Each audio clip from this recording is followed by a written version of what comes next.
Miércoles de la 25ª semana del tiempo ordinario. El Evangelio es tomado de San Lucas, capítulo 9, versículos del 1 al 6. En aquel tiempo, Jesús reunió a los 12 y les dio poder y autoridad sobre toda clase de demonios y para curar enfermedades. Luego los envió a proclamar el reino de Dios y a curar a los enfermos, diciéndoles: no lleven nada para el camino, ni bastón, ni alforja, ni pan, ni dinero. Tampoco lleven túnica de repuesto. Quédense en la casa donde estén, hasta que se vayan de aquel sitio. Y si alguien no los recibe al salir de aquel pueblo, sacúdanse el polvo de los pies para probar su culpa. Ellos se pusieron en camino y fueron de aldea en aldea, anunciando el Evangelio y curando en todas partes. Palabra de Dios.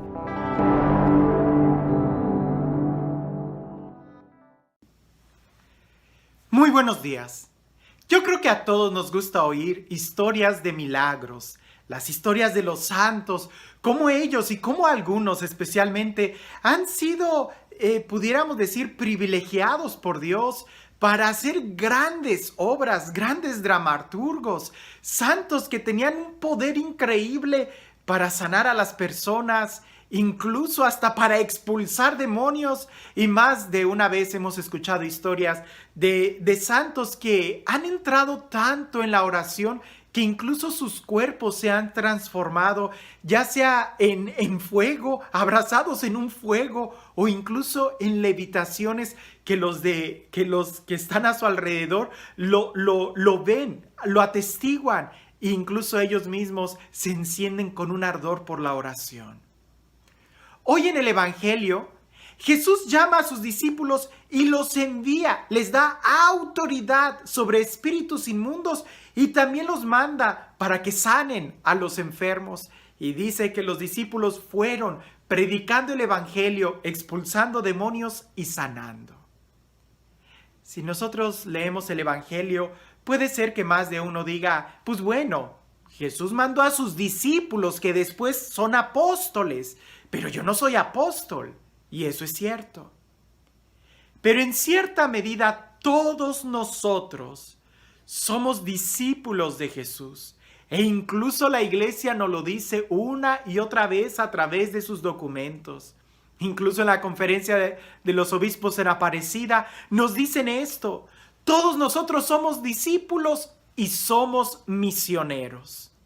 Si bien es cierto, no somos apóstoles, y si bien es cierto, no tenemos la autoridad y la unción para hacer exorcismos, en cierta manera sí tenemos la obligación de predicar el Evangelio, ya sea de palabra o por obra. Y la gracia de Dios es la que al final es quien realiza la obra. Si nosotros unimos este Evangelio con el que le escuchamos el día de hoy en la misa, y con nuestros deseos de grandes cosas, y esperar hacer grandes cosas, y esperar ir a predicar hasta que mi palabra y mi ciencia y el conocimiento que tenga sea suficiente para convencer a los corazones. O si yo estoy esperando tener el don de sanación para ir a imponer las manos y que los enfermos sanen inmediatamente y se levanten de las sillas de ruedas como muchos otros santos y predicadores y sacerdotes que han tenido ese carisma. Seguramente, si tú estás esperando eso, mejor siéntate, porque eso no va a suceder. Es decir, ¿recuerdas el Evangelio del domingo pasado? El que es fiel en lo poco, lo será también en lo mucho. La encomienda de predicar el Evangelio es para todos nosotros. Y no estoy reduciendo ni quitándole lo milagroso y el poder y la autoridad con la que Jesús reviste a sus apóstoles. No, lo que estoy diciendo es que mientras nosotros no tenemos esos dones extraordinarios, lo que sí tenemos son 2 manos, 2 pies y una boca que podemos usar para predicar el Evangelio. Y si no tenemos el don de sanación de milagros, sí puedes sanar heridas, sí puedes ayudar al pobre, sí puedes ayudar al enfermo, sí puedes consolar, sí puedes ayudar a alguien. Y es precisamente en ese servicio donde poniendo poco a poquito, vas abriendo espacio para que Dios te pueda confiar un don sobrenatural. San Martín de Porres nos da un ejemplo de esto. Él no era en un principio ningún predicador elocuente, ni tampoco en un principio tenía el don de milagros. No, lo que él tenía era una escoba, y vaya, que sí la usaba y barría con amor y le ponía empeño a las cosas pequeñas que hacía. Él, muy a la medida de aquel entonces, sacando muelas y muy rudimentario, ayudando a los demás, ofreciéndose a ayudar al enfermo. Ahí poco a poco se fue dando ese gran carisma de sanar de manera milagrosa. Pero primero fue fiel en lo poco. Lo que sí podía hacer, lo puso en práctica y en servicio al hermano. Y ahí fue donde Dios lo fue coronando. Le fue dando más y más dones y carismas porque le respondió muy bien en lo poco. Si nosotros pensamos en Santa Teresa de Ávila, aquella mujer maestra de oración a la cual Dios, pudiéramos decir, le otorgó tener éxtasis increíbles y que muchas personas de a su alrededor fueron testigos de cómo ella tenía esa intimidad con Dios que hasta la veían levitando.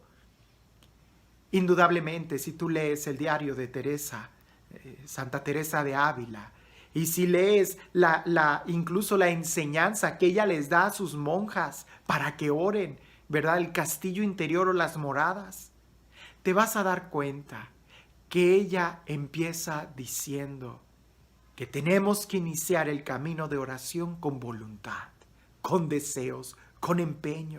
Es decir, no pienses tener un arrebato místico si primero no doblas tus rodillas, si primero no tratas de concentrarte y luchar en esa oración, porque mientras más vas escarbando tú físicamente, más vas abriendo la posibilidad de encontrar el manantial de agua viva. Pero si quieres encontrar el manantial y esos ríos y esas experiencias así de la nada, pues mejor siéntate, porque es posible que no suceda. Los discípulos, al igual que Jesús, por donde pasaban haciendo el bien. Y es algo que no debemos nosotros de olvidar. Porque en este evangelio queda muy claro que Dios les da, Jesús y reviste a sus discípulos con autoridad, pero también les da el mandato de no tomar nada para el camino, de confiar absolutamente en Él. Si nosotros confiamos en Dios, le vamos a obedecer y vamos a predicar el evangelio lo mejor que podamos. Vamos a agarrar la escoba y vamos a barrer lo mejor que podamos. Por lo menos no vamos a causar heridas a nuestros hermanos con chismes y divisiones, sino al contrario, vamos a poder consolar con nuestra palabra y tratar de ayudar al que está herido. Si no tengo el don de sanación así increíble, por lo menos sí puedo ir a un hospital, a una clínica, a un orfanato o ayudarle a la viejita a cruzar la calle. En las cosas pequeñas, tú puedes mostrar qué grande es tu amor y tu interés por Dios. Si tú estás esperando orar hasta que un ángel se te aparezca y con una flecha encendida, con ese dardo te traspase el alma, el corazón, eso no va a suceder. Primero tienes que orar. Si tú quieres empezar a orar cuando empieces a levitar, eso no va a suceder. Primero tienes que doblar tus rodillas. Es decir, yo sí creo en los milagros. Creo firmemente que Dios se puede revelar al alma en un despliegue de amor. Pero también creo que el camino ordinario y normal para disponernos a semejantes dones es primero haciendo buen uso de las cosas pequeñas que Dios nos da. Lo primero que hicieron los discípulos fue obedecerlo y entonces sí, empezar a predicar empezar a ayudar, empezar a acercarse a los enfermos, darles confianza, y entonces se fueron dando milagros. Alguien una vez me preguntó: Padre, ¿por qué el día de hoy no vemos tantos milagros como en el principio de la iglesia, en el principio del cristianismo? Mi respuesta fue no. Sí ha habido muchos milagros. Incluso recientemente tú puedes ver a sacerdotes que quizás hasta tú conociste. El padre Emiliano Tardif, que por ahí me enteré que ya está en proceso de beatificación, que me parece que ya es siervo de Dios. Un hombre que Dios utilizó muchísimo para sanar enfermos con milagros. San Pío, el Papa Pío X, ¿verdad? San Martín de Porres, y encontramos a muchísimos santos, muchísimos. Pero nosotros no alabamos y no nos dejamos por lo extraordinario, porque lo más importante no es lo extraordinario, sino que seamos capaces de convertir lo ordinario en extraordinario. Que lo ordinario de tu vida se haga algo extraordinario. Que lo ordinario de tu vida, por donde tú estés caminando, la gente quede sanada con tu presencia, con tus palabras, con tu ternura. Que por donde tú estés no haya ningún demonio, huyan, porque tú eres luz en tu rectitud, en tu forma de ser. Eres alegría, y cualquier demonio de tristeza que esté cerca, huya, porque con tu forma de ser das esperanza, das amor, das alegría. Con tu forma de ser, si no eres elocuente a la hora de predicar, con tu forma de ser, que ahí la gente vaya teniendo un encuentro con tu Dios. Es ahí donde nosotros tenemos que mirar, porque en estas cosas ordinarias es donde en realidad se muestra lo extraordinario. Los milagros solamente nos ayudan a mirar precisamente esto, que Dios está muy cerca de nosotros. Solamente nos hace falta creerle. Los obispos nos los han dicho una y otra vez.